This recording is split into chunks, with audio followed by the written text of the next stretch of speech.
Welcome back, everyone. We're diving into something pretty big today. Um, Anxiety. Yeah, anxiety. We've got 3 blog posts here from a multicultural counseling service, Oh, cool. and we're going to try to really pull apart what anxiety is and how it works, and maybe some ways to deal with it. Sounds good. So when we talk about anxiety, it's kind of like It's a big topic. it's a big topic. It is. Everybody experiences it, I think. Right. In different ways. At different levels, at Yeah. different times. Yeah. But when does it become something more? More than just like everyday nerves. Right. Well, that's where the disorder part comes in, I guess. Right, right. These blog posts mention the DSM-5, Yeah. which is kind of the official Woo book. rule book Yeah. for diagnosing. Yeah. And basically it says it's a problem when it's really intense, when it sticks around for a long time, and when it really starts to get in the way of your life. So when it stops you from doing the things that you need to do or want to do. Exactly. Yeah. It can show up in a lot of ways, too. Oh, yeah. Like what? Constant worry, fear, like feeling out of control, avoiding things that make you anxious. Avoiding, yeah. It can even be physical. Oh, interesting. Like your muscles are always tense or you have trouble sleeping. Right. Yeah. The blog posts also talk about how your experiences as a kid can play a role. Oh, that's interesting. Like if you grow up with a lot of stress around you, your brain kind of stays on high alert. Oh, wow. Yeah. Even when there's no danger. Right. Huh. Like it's primed. Primed for anxiety. Yeah. Yeah. And then we get into the different types, right? Yeah, that's where it gets really interesting because there's not just... Constant feeling like something bad's about to happen. Oh, gosh. Even when there's no reason to feel that way. Right. Yeah. And the blog post talks about like all these different symptoms of GAD. Oh, yeah. Restlessness, fatigue, trouble concentrating. It sounds exhausting. Yeah, it sounds really exhausting. It can be. Yeah. And what makes it tricky is that the worry, it isn't always about one thing. Right. It can like bounce around Yeah. from one worry to the next. Oh, so you never get a break. So you never really feel at ease. Yeah. It's interesting to hear the clinical definitions, Sure. but I always like to know how people actually experience anxiety. Oh, yeah. Like in their lives. Like Yeah. in their day-to-day lives. Yeah. And one of the blog posts goes into that, and it uses this Analogy. analogy. Yeah. Okay. It compares anxiety to a ball that's Right. being held underwater. I like that. That's visual. Yeah, right. And the more you try to push it down, the more it wants to come up. Right. But if you can learn to just let go Oh, okay. and accept it, Accept it instead of... resisting, Yeah. that starts to lose its power. So trying to control it can actually make it worse. Yeah. What we resist persists. Right. Exactly. Okay, so we kind of have a sense of what it is. Yeah. But what can people actually do about it? Oh, right. The blog posts talk a lot about cognitive behavioral therapy. CBT. CBT, yeah. Yeah. What is that? Well, it's one of the most effective therapies out there. And it's based on this idea that our thoughts, feelings, and behaviors, they're all connected. Okay. So you change your thoughts about a situation, you can change how you feel about it Oh, interesting. and how you react to it. Okay, break it down for me. What does CBT involve? Okay. So there's two main parts. First, there's cognitive therapy. And that helps you to kind of notice those negative thought patterns. The ones that cause the anxiety. That fuel the anxiety. Yeah. It's like you become a detective in your own mind. Oh, that's cool. Right. So instead of just accepting those thoughts as truth, You start to question them. you question them. Yeah. Like, is this really true? What's the evidence? Oh, that's cool. Right. Yeah.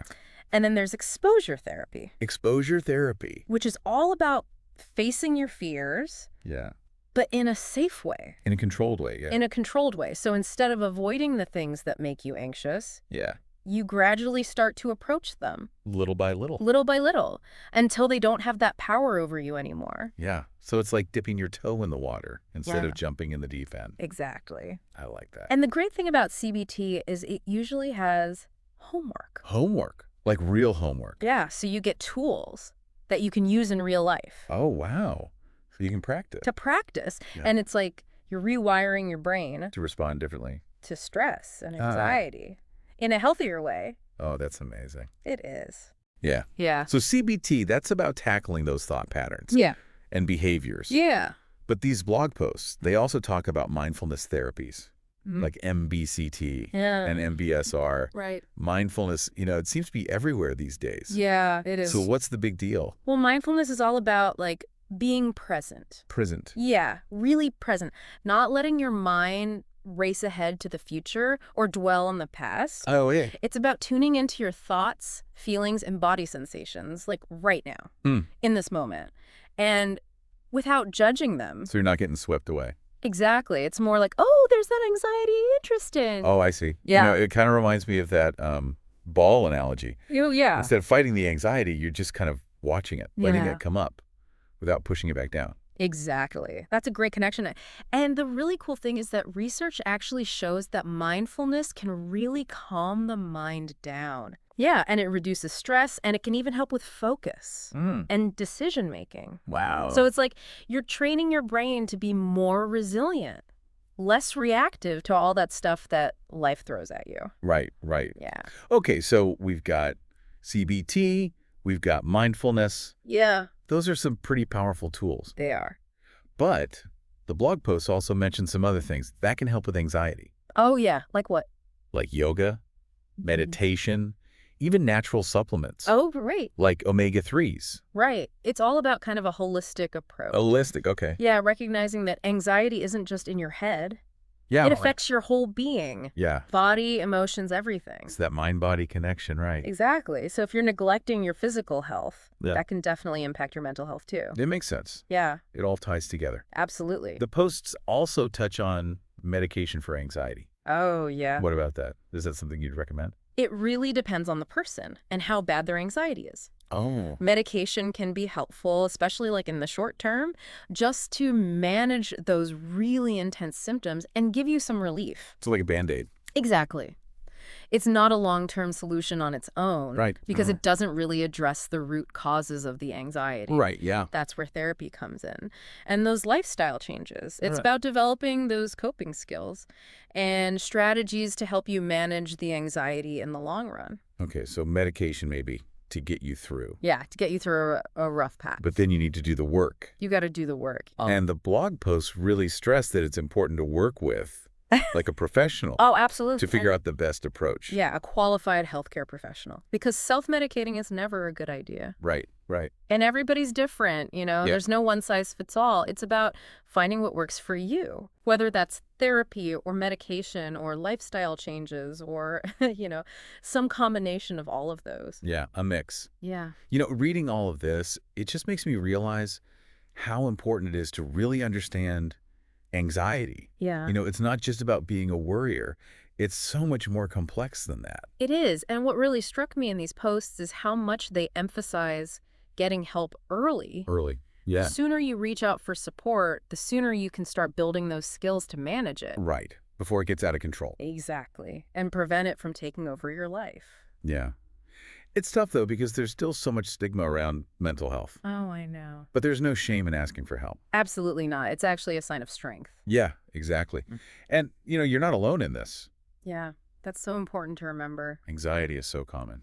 It really is. And there's so many resources out there. Like what? Well, therapy, of course. Yeah. Support groups, online communities. You could even just talk to a friend or a family member. Right, right. One thing that really got me thinking was the author talking about social media Oh, yeah. and anxiety. Especially for young people. Yeah. Because those platforms can create this pressure To be perfect. to be perfect, yeah. Yeah. And that can really fuel those feelings of inadequacy. Right. Because you're constantly comparing yourself. It's like this comparison game where everyone's presenting this perfect version of themselves. Yeah. Like a highlight reel. Exactly. It's a highlight reel. It's not real life. And we forget that. Yeah.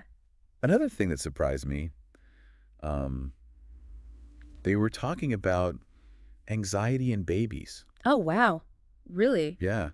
I had no idea that babies could even experience anxiety. That's wild. Yeah. But, there's some research suggesting that it can be there from a very young age, maybe influenced by genetics or the early environment. Oh, wow. It's a good reminder that, anxiety is complicated. It can come from all sorts of places. Not just our thoughts. Not just your thoughts or your personality. Yeah, yeah.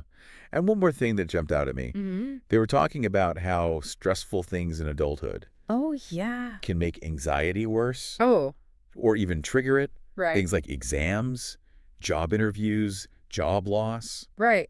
That's all pretty universal stuff. Yeah. Yeah.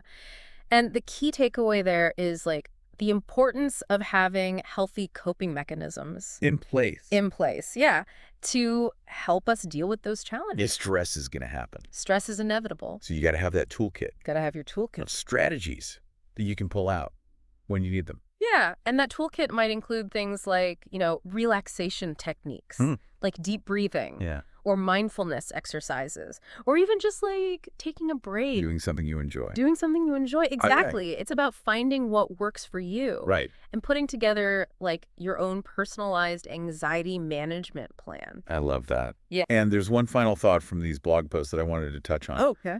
This idea of reframing how we think about anxiety. Reframing. Oh. What if, instead of seeing it as like the enemy, Yeah. we saw it as a chance to grow? Oh, that's a good one. That's a powerful shift in perspective. Yeah, right? It's fascinating because a lot of times anxiety is a signal that something's not quite right. Out of balance. Out of balance, yeah. Okay. So instead of trying to like suppress it or ignore those anxious feelings, what if we got curious? Hmm. What if we explored them? What are they trying to tell us? So instead of trying to make it go away, we could actually listen to it. Exactly. See it as a messenger, Oh, wow. trying to guide us to something better. It's guiding us. Yeah. Instead of trying to, Push it away. push it away. Yeah. Embrace the discomfort. Mhm. Recognize that sometimes the biggest growth comes from like facing your fears. Stepping outside that comfort zone. Exactly. That's a powerful message. It is. It's about taking something we see as a weakness and making it a strength. Totally. Yeah. Yeah. Wow, we covered a lot in this deep dive. All different kinds of anxiety disorders, ways to deal with it, and even reframing how we think about it. What really stood out to you? It's that idea that anxiety is normal. We all have it sometimes. It's part of being human. Yeah. It doesn't have to control our lives, right? Exactly. And there are things we can do to manage it. Like build that toolkit we talked about. Exactly. I also liked how they talked about a holistic approach, Oh, yeah. It's not just in your head. right? Our physical well-being, our environment, social connections, it's all connected. Absolutely. It's about taking care of ourselves on all levels: mind, body, and spirit. So as we wrap up this anxiety deep dive, I want to leave you with something to think about. What's one small step you could take today to manage your anxiety? Or maybe help someone else who's struggling. Yeah, even something small. Maybe it's trying a little mindfulness, or talking to a friend, or maybe looking up a therapist. Every journey starts with a single step. That's right. And remember, you are not alone in this. There's hope and there's help out there. Absolutely. Thanks for joining us on the deep dive. We'll see you next time.